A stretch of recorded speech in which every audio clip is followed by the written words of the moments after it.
je vais encore présenter l'organisateur de ce soir.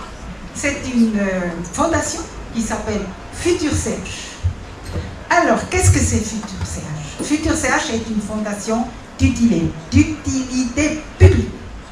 Et elle veut investir dans l'avenir de la Suisse, donc ceux qui viennent après nous, les enfants, les petits-enfants. Alors, quels sont les buts de notre organisation? Nous voulons tout d'abord maintenir l'ordre libéral en Suisse. Nous voulons aussi consolider, c'est difficile le français, hein? la famille. Mais la famille avec papa, maman, enfant. Après, nous avons aussi le souci d'informer sur l'islam. Ce que c'est l'islam. Il y a ici des spécialistes, là je vois, qui collaborent avec nous. Et nous voulons aussi informer sur la théorie du genre. Il y a beaucoup de gens encore aujourd'hui qui nous posent la question, qu'est-ce que c'est? Nos thèmes privilégiés, on ne traite pas de tout. On traite surtout de tout ce qui concerne le couple, le mariage et la famille. Après, on parle aussi de tout ce qui concerne les valeurs sociétales qui sont en train de changer parce que nous nous basons sur les valeurs judéo-chrétiennes, donc en tant qu'organisation. Et enfin, l'islam, justement, c'est un des grands thèmes que nous traitons aussi à fond. Je vais donner la parole à M. Pomé. Il va présenter lui-même, n'est-ce pas? Oui. Alors vous avez vu que le but de cette conférence est de réfléchir à la question de savoir si les médias jouent encore leur rôle de contre-pouvoir.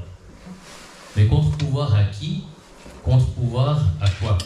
C'est évidemment une question qui est très large, vous en conviendrez.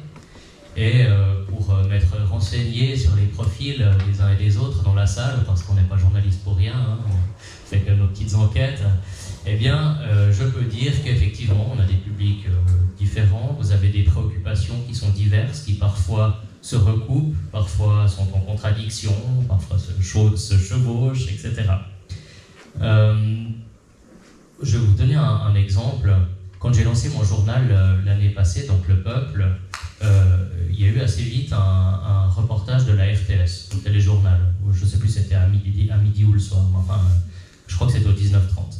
Et puis, tout de suite, la RTS a vu dans la création d'un journal, à partir de pas grand-chose, comme je le faisais, ils ont vu une réaction à la gestion du Covid par les autorités. Et c'était un peu surprenant parce que j'en avais très peu parlé, voire peut-être qu'à ce moment-là, j'avais encore jamais écrit un article sur le sujet. Mais voilà le message qui sortait de ce reportage de la RTS. Parce que j'aurais été alarmé par le côté... Je crois qu'on est bon. Parce que j'aurais été alarmé par le côté aligné, couvert des médias dans lesquels je travaillais, eh bien, je me serais dit qu'il fallait absolument lancer un titre contestataire qui jouerait, et on y revient déjà, un rôle de contre-pouvoir.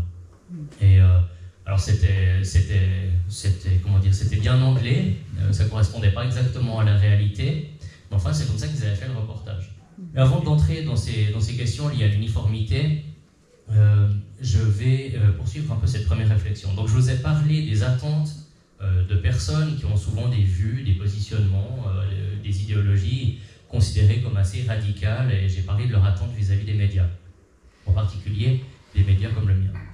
Alors la posture du journaliste ou la posture de l'intellectuel, peut-être que je parle un peu plus comme philosophe, qui est ma formation, que comme journaliste actuellement, ma posture ne consiste pas à compter les coups, un peu comme un juge en boxe anglaise qui dit « Ah, là, il y a 3 jabs, là, il y a un crochet, celui qui a gagné le round ». C'est pas ça que je fais. En préparant cette conférence, eh bien, je me suis dit qu'il serait peut-être plus intéressant pour vous que je vous parle à partir de mon expertise propre. Et mon expertise propre, eh bien, c'est celle d'un journaliste. On va utiliser le terme conservateur par commodité de langage. Mais pourtant, il y a un constat qui est évident, que je crois on s'accorde pour la plupart en tout cas à partager, c'est que l'héritage conservateur, cet héritage intellectuel, dans ce qu'il a de haut, eh bien, cet héritage qui est le mien, qui est sans doute le vôtre pour pas mal d'entre vous, eh bien, il a peu voix au chapitre dans le milieu dont je suis issu. Alors bien sûr, on a des médias, par exemple dans le monde évangélique, dans le monde chrétien évangélique, qui défendent une vision traditionnelle de la famille, comme on l'a entendu auparavant. Mais ces médias, souvent, s'adressent, grosso modo, à leur propre milieu confessionnel.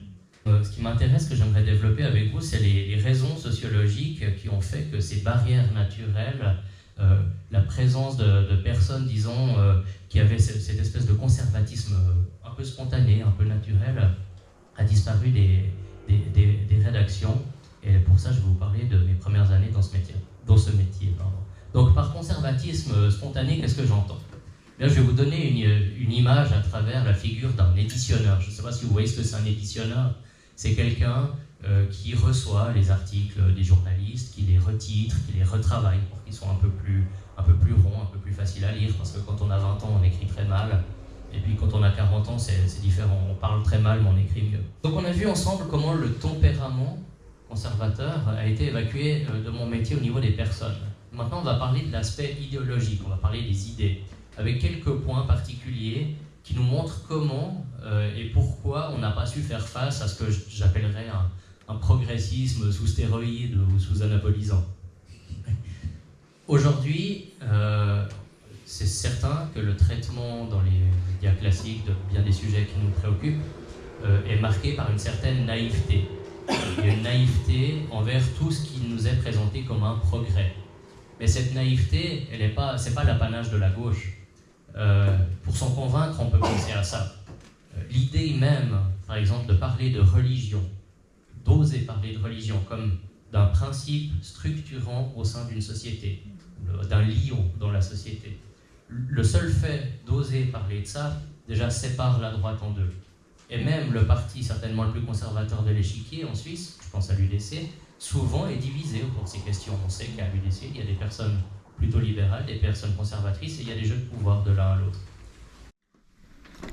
Vous avez parlé des médias mainstream, vous avez parlé des petits médias comme le vôtre qui sont une forme de contre-pouvoir, puis là-dedans, on voit quand même que les médias mainstream attirent de moins en moins les gens sont de moins en moins collés au 19-30, et puis il y a tous ces réseaux sociaux qui prennent, et où il n'y a plus, évidemment, où ça prend toutes sortes de proportions.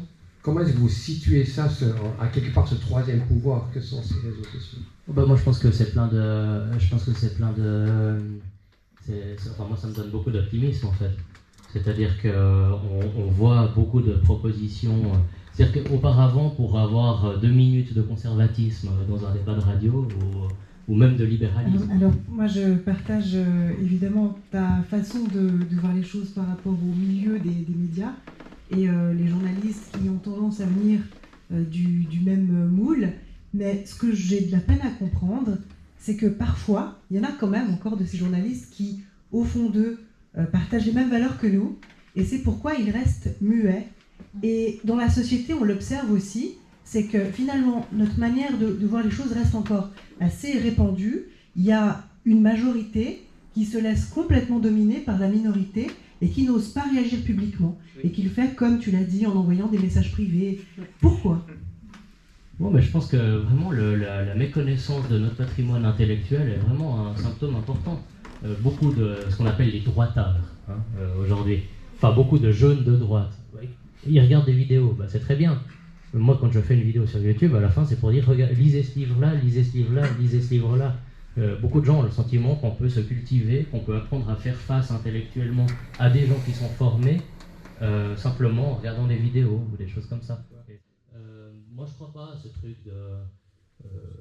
il faut pas cacher ce qu'on est, mais il faut vivre, il faut montrer que nos idéaux nous rendent la vie plus belle, plus riche, et qu'on nous rend un peu...